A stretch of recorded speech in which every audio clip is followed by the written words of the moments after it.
Terima kasih sudah klik video ini. Sebelum kita mulai masuk ke dalam pembahasan kita pada hari ini, izinkan saya memperkenalkan diri saya terlebih dahulu. Perkenalkan, nama saya adalah Winnie Haryanto. Saya merupakan mahasiswi dari Universitas Muda Mulia. Saya berasal dari jurusan Hospitality dan Pariwisata dengan NIM 19190013. Tanpa berlama-lama lagi, langsung saja kita mulai masuk ke dalam videonya. Kita akan membahas mengenai miso Medan. Ada yang tahu atau masih belum tahu? Kalau belum tahu, biar saya bantu jelaskan ya. Jadi miso Medan merupakan makanan khas dari Sumatera Utara atau biasa kita kenal sebagai Medan. Makanan ini terdiri dari mie dan juga dibaluri dengan kuah sop yang istimewa. Untuk penjelasan lebih lanjut, simak video berikut ya.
Bagaimana nih? Pasti makin tergiur bukan?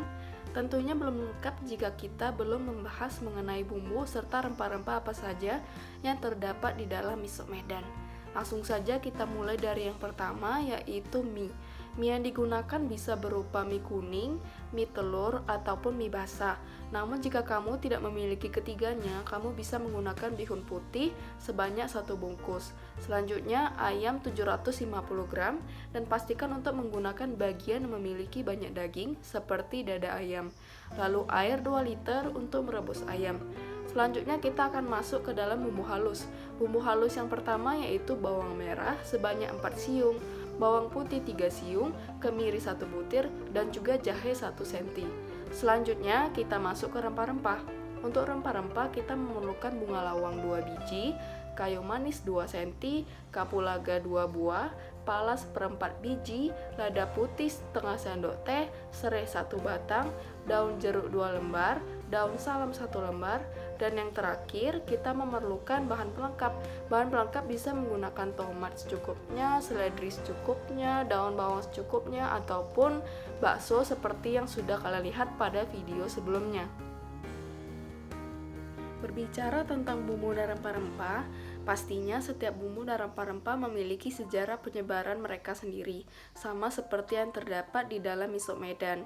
Seperti yang kita telah ketahui bersama, di dalam miso Medan totalnya terdapat 12 bumbu serta rempah.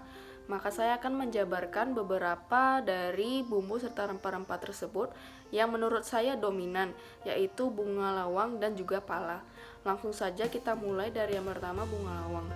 Bagi kalian yang belum tahu, bunga lawang memiliki ciri-ciri berwarna coklat dan berbentuk hampir mirip seperti bintang yang terdiri dari 8 ruas, dan juga setiap ruasnya terdiri dari biji-biji kecil yang berwarna coklat.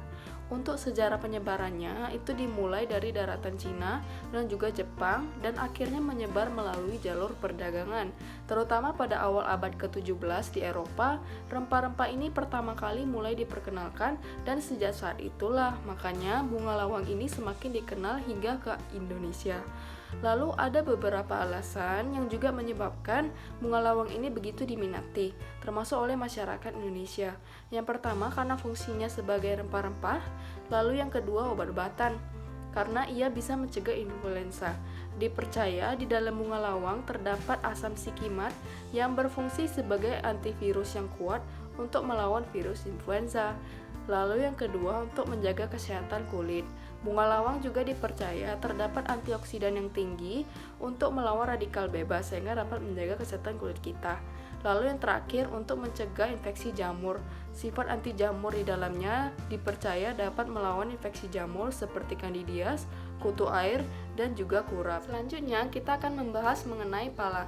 Bagi yang belum mengetahui tentang pala, pala biasanya memiliki ciri-ciri berbentuk lonjong seperti lemon, berwarna kuning, berdaging, dan juga memiliki aroma karena biasanya terdapat minyak sirih pada daging buahnya.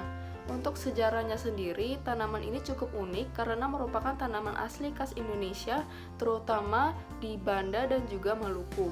Sejak saat itulah penyebarannya menyebar dengan cepat, terutama pada tahun 1271 hingga 1295 dan menyebar ke Jawa dan juga Sumatera, termasuk Sumatera Utara. Ada beberapa manfaat lain selain sebagai rempah-rempah, yaitu sebagai bahan campuran untuk pembuatan obat nyamuk dan juga sebagai bahan campuran untuk pembuatan berbagai jenis makanan dan minuman seperti sirup dan juga permen.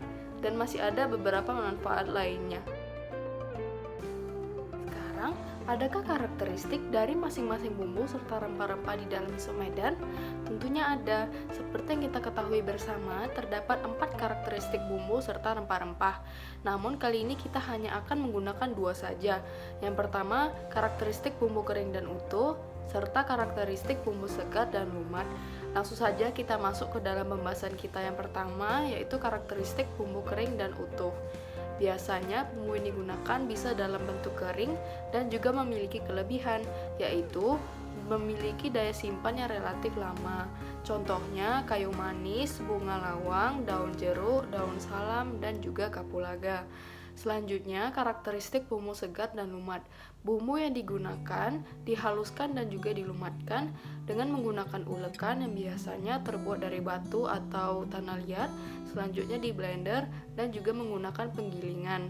Ada beberapa contohnya sendiri, yaitu bawang merah, bawang putih, kemiri, jahe, serai, dan juga yang terakhir pala. Nah, sekarang kalian sudah lebih tahu bukan? Masih berhubungan dengan rempah-rempah dan bumbu yang terdapat di dalam miso Medan, ada atau tidak sih pewarna alami yang terdapat di dalamnya? Jawabannya tidak ada ya, karena seperti yang bisa kalian lihat pada video sinematik sebelumnya, kuahnya sendiri berwarna bening, sehingga dipastikan tidak ada pewarna alami di dalamnya. Namun untuk perasa alami tentunya ada. Perasa alami didapatkan dari bumbu serta rempah-rempah yang terdapat di dalam miso Medan ini sendiri.